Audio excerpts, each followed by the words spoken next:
खबर आपको बता दें, चुनाव में महज कुछ ही दिन बाकी है और इससे पहले आरजेडी और पूरा जो महागठबंधन है उसके बीच में तकरार देखने को मिल रही है। सीट शेयरिंग को लेकर अभी तक कोई सहमति नहीं बन पाई है और इसी बीच आरजेडी और कांग्रेस के बीच में ज्यादा मतभेद देखने को मिल रहे हैं। तो क्या ये पूरा बवाल बताएंगे आपको। मेरे साथ मौजूद है मेरे सहयोगी नवेंदु जी। कहां से ये सारी लड़ाई शुरू हुई है और क्यों अभी तक कोई सहमति नहीं बन पा रही है सीट शेयरिंग को लेकर।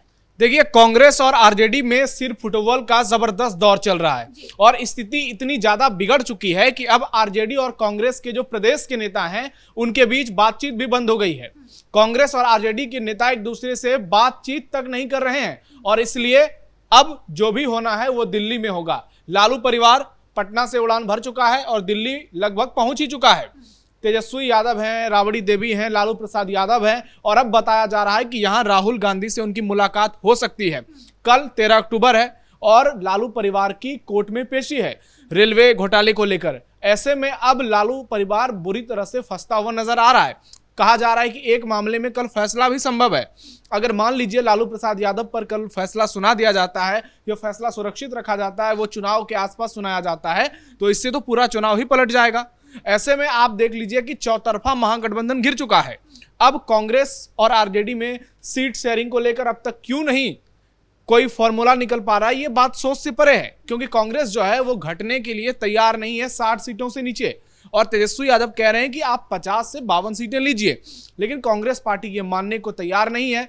उसके जो तमाम बड़े बड़े नेता हैं प्रदेश स्तर के, वो झुकने के मूड में ही नहीं है। अशोक गहलोत, जिनको पर्यवेक्षक बना के मतलब यहाँ पे भेजा गया है, प्रभारी बनाया गया है बिहार चुनाव का, अशोक गहलोत ये कह रहे हैं कि आलाकमान दिल्ली में तय करेगा कि बिहार का कौन सीएम होगा। तो इस तरीके के बयान जो है वो आपस में फूट डाल रहे हैं और कांग्रेस और आरजेडी के कार्यकर्ता जो हैं उनके दिल अब एक दूसरे से अलग होने शुरू हो चुके हैं। आप देख इस्तीफा भी दे रहे हैं, इसीलिए इस्तीफा दे रहे हैं और 4 विधायकों का इस्तीफा हुआ है आरजेडी से। अभी कुछ देर पहले ही आरजेडी की विधायक विभा देवी जो नवादा से विधायक हैं और वहीं नवादा के ही रजौली सीट से प्रकाश वीर विधायक हैं, जिनके खिलाफ तेजस्वी यादव ने भारत जोड़ो यात्रा में कहा था कि उसका टिकट कट गया। इन दोनों विधायकों ने विधानसभा स्पीकर नंदकिशोर यादव को इस्तीफा सौंप दिया है। इससे पहले संगीता कुमारी जो मोहनिया से विधायक हैं और एक और विधायक हैं भरत बिंद जो भभुआ से विधायक हैं, उन्होंने भी इस्तीफा दे दिया आरजेडी से। तो एक झटके में 24 घंटे के भीतर आरजेडी के 4 विधायकों का इस्तीफा हो गया है। हालांकि इस्तीफे का दौर सिर्फ आरजेडी में ही नहीं तमाम पार्टियों में चल रहा है। कुछ लोग जेडीयू छोड़ रहे हैं, कुछ लोग बीजेपी से साइड हो रहे हैं, लेकिन बीजेपी से साइड होने वाले बहुत कम हैं। कुछ लोग वीआईपी से इधर उधर हो रहे हैं, कांग्रेस से इधर उधर हो रहे हैं, चिराग पासवान की पार्टी से जा रहे हैं। तो यह चुनाव में चलता रहेगा। लेकिन जो स्थिति आरजेडी की होती जा रही है, जिस तरह से राघोपुर प्रशांत किशोर पहुंच रहे हैं और आप देख लीजिए कि सीट शेयरिंग पर कोई हल नहीं निकल पाना। मुकेश सहनी लगातार गुस्साए हुए हैं, वो भले ही कैमरा के सामने सब कुछ ठीक दिखाने की कोशिश कर रहे हैं, लेकिन कहा जा रहा है कि मुकेश सहनी की जो मांग थी वो नहीं मानी जा रही है। सीएम का तो ऐलान ही नहीं हो रहा है, तो ऐसे में डिप्टी सीएम का ऐलान कहां से होगा। तो जो लेटेस्ट जानकारी है उसके मुताबिक बिहार में तमाम बातचीत बंद हो गई है आरजेडी कांग्रेस के बीच। अब सारा फैसला जो होना है वो दिल्ली में होना है, जहां सोनिया गांधी, राहुल गांधी और लालू परिवार एक साथ बैठेगा और फाइनल फैसला होगा।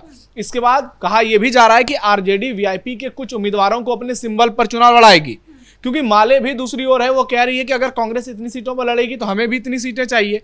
तो आप ये तय मानकर चलिए कि आज रविवार का दिन है, कल तेजस्वी यादव और लालू परिवार की कोर्ट में पेशी है। तो ऐसे में कल शाम में ये उम्मीद है कि आरजेडी या फिर महागठबंधन में सीटों का बंटवारा हो जाए और उसके बाद क्या कल ही ऐलान होता है या अगले दिन ऐलान होता है, यानी आज कुछ होने वाला नहीं है। और आप देख लीजिए कि नॉमिनेशन का डेट जिस तरह से आगे बढ़ता जा रहा है, अब 13 तारीख से दूसरे चरण के लिए भी नॉमिनेशन शुरू हो जाएगा। तो ऐसे में दोनों गठबंधन एनडीए और महागठबंधन में जिस तरह से अभी तक ये लोग नजर आ रहे हैं, लग रहा है कि इनकी तैयारी जो है वो थोड़ी सी पीछे रह गई है, क्योंकि चुनाव का ऐलान हो गया है। उसके बाद भी आप देख लीजिए 4 दिन का वक्त लगभग हो चुका है और अभी तक ना एनडीए घोषित कर पा रहा है, ना ही महागठबंधन घोषित कर पा रहा है। हालांकि एनडीए में यह कहा गया है कि नीतीश कुमार ने अपने सारे उम्मीदवारों को हरी झंडी दिखा दी है। बीजेपी के लगभग तमाम सभी चेहरों को बता दिया गया है। आज ऐलान भी हो सकता है। आज प्रधानमंत्री नरेंद्र मोदी की अगुवाई में बीजेपी कार्य समिति की दिल्ली में बैठक होनी है और यह बहुत बड़ी बैठक है और यहां से पीएम मोदी एक तरह से अंतिम मुहर लगा देंगे बीजेपी प्रत्याशियों के नाम पर। और आज जो है वो शाम में दिल्ली से ऐलान हो सकता है कि बीजेपी और जेडीयू इतने सीटों पर लड़ेगी, चिराग मांझी कुशवाहा इतनी सीटों पर लड़ेंगे, और एक जो ज्वाइंट प्रेस कॉन्फ्रेंस होगा उसमें सारी पार्टियां एक साथ सीटों का डिक्लेरेशन करेंगे, एक साथ बताएंगी कि हम पहले फेज में इतनी सीटों के लिए जो है उम्मीदवार का ऐलान कर रहे हैं। हो सकता है सारे सीटों के लिए उम्मीदवारों का ऐलान हो जाए। तो आज का दिन बहुत इंपॉर्टेंट होने वाला है। आज शाम तक बहुत सारे डेवलपमेंट देखने को मिल सकते हैं। एनडीए गठबंधन से बहुत सारे फैसले सामने आ सकते हैं, क्योंकि कल रात भर मीटिंग चला है, कल दिन भर मीटिंग चला है, आज सुबह से भी मीटिंग्स का दौर जारी है। और अब पीएम मोदी जब आखिरी एक तरह से वो मीटिंग लेंगे आखिरी बार, तो वो लास्ट मीटिंग होगी और उसके बाद सब कुछ फाइनल हो जाएगा। अच्छा, महागठबंधन की बात की जाए तो अभी तक सीट शेयरिंग को लेकर कोई सहमति नहीं है, अभी तक सीएम फेस को लेकर कोई सहमति नहीं है, डिप्टी सीएम को लेकर भी अभी बहुत खींचतान चल रही है, तो कोई विजन भी नहीं है। तो चुनाव के लिए लोग वोट कैसे करेंगे, उनको अभी तक कुछ भी क्लियर नहीं हो रहा है कि किसको वोट देना है। महागठबंधन को अगर वो एनडीए को नहीं देते तो सेकेंड ऑप्शन उनको सही से दिखाई नहीं दे रहा है। नहीं, निश्चित तौर पर इस बात का फायदा प्रशांत किशोर उठाएंगे, जिस तरह से वो कैंपेन कर रहे हैं और राघोपुर वो गए हैं वहां। अब वो चुनाव लड़ेंगे या नहीं ये तो वक्त बताएगा, लेकिन जिस तरह से महागठबंधन रेस में पीछे होता हुआ नजर आ रहा है, हालांकि आरजेडी के टिकट लगभग फाइनल हैं, बहुत सारे कैंडिडेट को उन्होंने बता भी दिया है और लोग नॉमिनेशन की तैयारी कर रहे हैं, लेकिन जब तक फाइनल ऐलान नहीं होगा। आप देखिए कि एनडीए अभी बहुत आगे इस रेस में नहीं है, लेकिन एनडीए में यह है कि जो जीतन राम मांझी ने कल से लेकर आज तक जो माहौल बनाया, उसके बाद एक फाइनल मीटिंग हुई जेपी नड्डा के घर पर, वहां पर लगभग सारी बातों पर फैसला ले लिया गया है और अब पीएम मोदी आखिरी फैसला सुनाएंगे। आज वो तय कर देंगे कि क्या क्या होना है और वही चीजें प्रेस कॉन्फ्रेंस में सुनने को मिलेंगी। अब देखना यह दिलचस्प होगा कि चिराग पासवान की सीटें क्या घटाई जाती है, क्या 29 से उनको 26-27 पर लाया जाता है।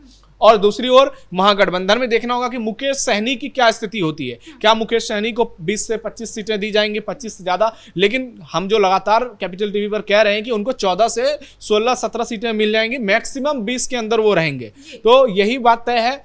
अब महागठबंधन को जोर शोर से प्रचार में जुटना है, क्योंकि सरकार के पास तो एडवांटेज पहले से है, इनके तमाम योजनाओं का लाभ चल रहा है। लेकिन तेजस्वी यादव जो है अभी वो कांग्रेस के नेताओं के साथ क्या आगे चुनाव प्रचार में जाएंगे, तो वो समन्वय नजर आएगा, वो केमिस्ट्री नजर आएगी, या फिर कम और ज्यादा सीटों में महागठबंधन की स्थिति और ज्यादा खराब हो जाएगी। ये देखना बहुत दिलचस्प होगा, क्योंकि सीपीआई एमएल उसने भी अपने प्रत्याशियों को लगभग ये कहना शुरू कर दिया है कि आप तैयारी करो। कांग्रेस कुछ उम्मीदवारों को हरी झंडी दे दी गई है, लेकिन ज्यादा दिक्कत महागठबंधन में है, क्योंकि ज्यादा सीटों का पेच वहां फंसा हुआ है। कई ऐसे विधायक हैं जो दूसरी पार्टियों से आए हैं, उनको भी एडजस्ट करना है। और तेजस्वी यादव इस बार एमवाई समीकरण से बाहर निकलकर दूसरी जातियों को टिकट दे रहे हैं, कुशवाहा जाति से ज्यादा टिकट दे रहे हैं, भूमिहार जाति से ज्यादा टिकट दे रहे हैं। ऐसे में उनका मकसद है कि एनडीए के कोर वोट बैंक को तोड़ना है, तभी महागठबंधन इस बार जो है कड़ी टक्कर दे पाएगा। सारी उम्मीदें अब सीट बंटवारे पर टिकी है, मीटिंग्स पर टिकी है। आरजेडी और कांग्रेस महागठबंधन में आज कोई अपडेट नहीं होना है, शाम तक कोई घोषणा नहीं होनी है। जो भी होगा आज एनडीए की तरफ से ही होगा, और हो सकता है कि एनडीए की पहली सूची आज शाम तक आ जाए।